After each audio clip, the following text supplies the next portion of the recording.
নমস্কার বন্ধুরা, শ্রাবণীর পাকঘরে সবাইকে স্বাগত জানাই। আশা করি সবাই ভালো আছো, আমিও ভালো আছি। আজকে আমার রেসিপি রুই মাছের ঝাল, তবে একটু অন্য রকমভাবে। ভিডিওটা শুরু করার আগে একটা লাইক দিয়েছো বন্ধুরা, না টেনে সম্পূর্ণ দেখার জন্য অনুরোধ রইল। রুই মাছটা খুব ভালো করে কেটে ধুয়ে জল ঝাড়িয়ে নিয়ে চলে এসেছি, আর নুন হলুদও মাখিয়ে নিয়েছি। এবার কড়ার মধ্যে সর্ষের তেল দিয়ে দিচ্ছি, মাছগুলো একটু ভালো করে ভেজে নিতে হবে। এই মুহূর্তে যে সকল বন্ধুরা ইউটিউব চ্যানেল থেকে আমার ভিডিও দেখছো, যদি ভালো লেগে থাকে প্লিজ সাবস্ক্রাইব করে শ্রাবণীর পাকঘর চ্যানেলটির পাশে থেকে যাওয়ার অনুরোধ রইল। পাশে থাকা বেলটা অবশ্যই প্রেস করে দিও, যাতে নিত্য নতুন রান্না যখনই ছাড়বো সবার আগে তোমাদের কাছেই পৌঁছে যাবে। আর যে সকল বন্ধুরা ফেসবুক পেজ থেকে দেখছো, প্লিজ পেজটিকে ফলো করে দিও। দু রকমভাবে পেঁয়াজ দিয়ে এই রেসিপিটা আমি বানাবো। এক তো হচ্ছে বাটা পেঁয়াজ দেব, তারপরে দেব আমি ছোট ছোট করে গোটা পেঁয়াজ। ছোট ছোট গোটা পেঁয়াজ দিয়ে ডিমের ঝোল বা মাংসের ঝোল যেখানেই দেওয়া যায় না কেন, এই ছোট ছোট পেঁয়াজগুলো কিন্তু খেতে স্বাদ অনেক দ্বিগুণ হয়ে যায়। আমি জানি না বন্ধুরা, তোমরা এই রকম ছোট ছোট করে গোটা পেঁয়াজ দিয়ে কোনো রেসিপি খেতে পছন্দ করো কি না। আমার মতো করে একবার বানিয়ে দেখো, এই পেঁয়াজগুলো কিন্তু খেতে খুব ভালো হয়ে যায়। মাছগুলো খুব সুন্দর করে ভাজা হয়ে গেছে। এবার যে মাছ ভাজার তেল আছে, ওর মধ্যেই দিয়ে দিলাম হাফ চামচ গোটা জিরে। জিরেটা দেওয়ার পরে ভালো করে ভেজে নিতে হবে।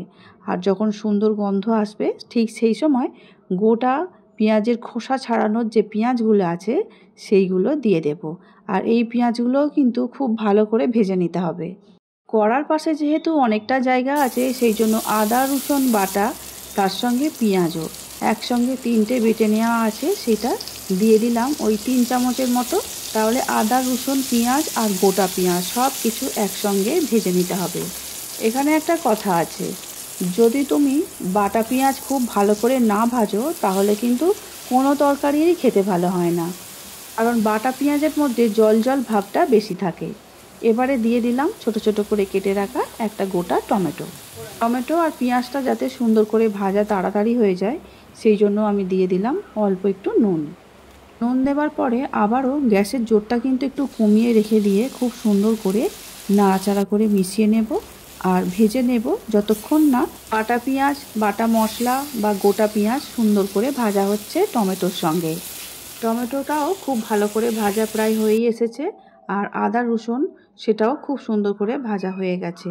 এবারে এর মধ্যে দিয়ে দেব পরিমাণ মতো জল।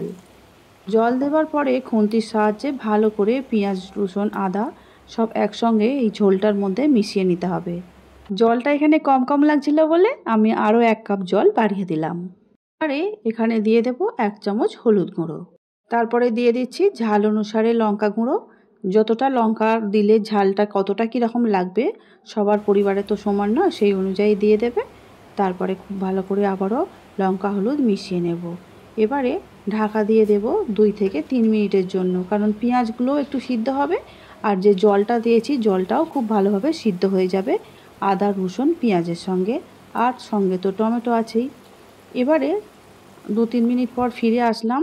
ঝোলটা আবারও একটু ভালো করে নাড়াচাড়া করে ভেজে রাখা মাছগুলো ঝোলের মধ্যে দিয়ে দিচ্ছি। ঝোলটা একটু কমিয়ে দিয়েই মাছগুলো আমি তুলে দিয়েছিলাম। তারপরে আবারও একটু নাড়াচাড়া করে ঝোলের সঙ্গে মাছগুলোকে একটু মিশিয়ে দিলাম আর ঢাকা দিয়ে দেব আরও 2-3 মিনিটের জন্য। 3 মিনিট পর ফিরে আসলাম। দেখতেই পাচ্ছ ঝোলটা খুব ভালোভাবে ফুটে উঠেছে, আবারও সিদ্ধও হয়ে গেছে সব। এবারে দিয়ে দিলাম পরিমাণ অনুযায়ী নুন। নুন দেওয়ার পরে খুব ভালো করে আবারও 1 মিনিট ফুটিয়ে নেব। তারপরে সবশেষে দিয়ে দেব হাফ চামচ গোটা গরম মশলা আর কিছু কুচিয়ে রাখা ধনেপাতা। 2 রকমভাবে পেঁয়াজ দিয়ে রুই মাছের ঝাল আমাদের একদম রেডি হয়ে গেছে। আর এবারে আমি সার্ভিং প্লেটের মধ্যে নামিয়ে নেব। আমার মতো করে 2 রকমভাবে পেঁয়াজ দিয়ে রুই মাছের ঝাল তোমাদের কেমন লাগলো অবশ্যই কমেন্ট করে কিন্তু জানাবে। আমার রেসিপিগুলো যদি তোমাদের ভালো লেগে থাকে, তাহলে অবশ্যই সুন্দর করে কমেন্ট করে জানিও, কারণ তোমাদের কমেন্ট পড়তে উত্তর দিতে দুটোই আমি খুবই ভালোবাসি। আমি যেরকমভাবে 2 রকম পেঁয়াজ দিয়ে রুই মাছের ঝাল বানালাম, এইভাবে যদি বানিয়ে নিতে পারো, তাহলে আর কোনো রকম কোনো তরকারির প্রয়োজন হবে না। গরম ভাত দিয়ে রুই মাছের ঝাল, আর মাছের সঙ্গে গোটা গোটা পেঁয়াজেরও ঝাল হয়ে গেছে যে, এই পেঁয়াজগুলো দিয়ে ভাত মাখিয়ে খেতে অসাধারণ লাগে। আমার রেসিপিটা যদি ভালো লেগে থাকে তাহলে বন্ধুদের সঙ্গে অবশ্যই শেয়ার করো। আজ তাহলে আসছি, দেখা হবে অন্য দিন নতুন রেসিপি নিয়ে। সবাই খুব ভালো থাকবে, সুস্থ থাকবে। ভিডিওটি দেখার জন্য ধন্যবাদ।